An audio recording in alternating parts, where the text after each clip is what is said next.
മുട്ടൽ മരമുറിയുമായി ബന്ധപ്പെട്ട 36 കേസുകളിൽ കുറ്റപത്രം സമർപ്പിച്ച് പോലീസ്. ഇതോടെ അഗസ്റ്റിൻ സഹോദരങ്ങൾ പ്രതിയായ മുഴുവൻ കേസുകളിലും കുറ്റപത്രമായി.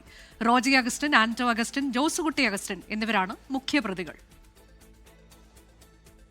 മുട്ടിൽ ഈട്ടിക്കൊള്ള കേസിൽ അഗസ്റ്റിൻ സഹോദരങ്ങൾ മുഖ്യപ്രതികളായ 36 കേസുകളിലാണ് കുറ്റപത്രം സമർപ്പിച്ചിട്ടുള്ളത്. മുട്ടിൽ മരമുറിയുമായി ബന്ധപ്പെട്ട് പോലീസ് 41 കേസുകൾ എടുത്തിരുന്നു. 36 കേസുകളിലാണ് Anto Augustine, Roji Augustine, Josukutty Augustine എന്നിവർ പ്രതികളായുള്ളത്. 36ാമത്തെ കുറ്റപത്രം പോലീസ് കഴിഞ്ഞ ദിവസം സമർപ്പിച്ചു.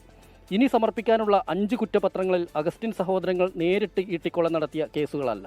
2020 ഒക്ടോബറിലെ റവന്യൂ വകുപ്പിന്റെ വിവാദ ഉത്തരവിന്റെ മറവിൽ വയനാട്ടിലെ ഉപാധികളോടെ പട്ടയം ലഭിച്ച ഭൂമിയിലായിരുന്നു ഈട്ടിക്കൊള്ള. ഡിവൈഎസ്പി വി ബെന്നിയാണ് അന്വേഷണ ഉദ്യോഗസ്ഥൻ. പ്രതികളെ പൂട്ടാൻ പ്രാപ്തമായ കുറ്റപത്രമാണ് കോടതിയിൽ സമർപ്പിച്ചതെന്നാണ് പോലീസ് വൃത്തങ്ങൾ നൽകുന്ന സൂചന. മുട്ടിൽ ഈട്ടിക്കൊള്ളയുമായി ബന്ധപ്പെട്ട് വനം, പോലീസ്, റവന്യൂ വകുപ്പുകൾ 120ലധികം കേസുകൾ എടുത്തിരുന്നു. മരമുറിയുമായി ബന്ധപ്പെട്ട മുഴുവൻ കേസുകളും റദ്ദാക്കണമെന്നാവശ്യപ്പെട്ട് പ്രതികൾ നൽകിയ ഹർജി ഈ മാസം 17-ന് ഹൈക്കോടതി പരിഗണിക്കും. കേരളം കണ്ട ഏറ്റവും വലിയ മരംകൊള്ളയിലാണ് പോലീസ് ഇപ്പോൾ കുറ്റപത്രം സമർപ്പിച്ചിട്ടുള്ളത്.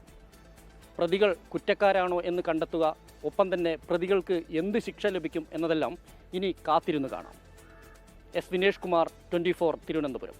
ലോകത്തെവിടെയായാലും ഏത് സമയത്തും 24 വാർത്തകളും ഓഗ്മെന്റഡ് റിയാലിറ്റി പാക്കേജുകളും എക്സ്പ്ലെയിനറുകളും വിശദമായി കാണാൻ ഞങ്ങളുടെ യൂട്യൂബ് ചാനൽ നിങ്ങൾക്ക് സബ്സ്ക്രൈബ് ചെയ്യാം.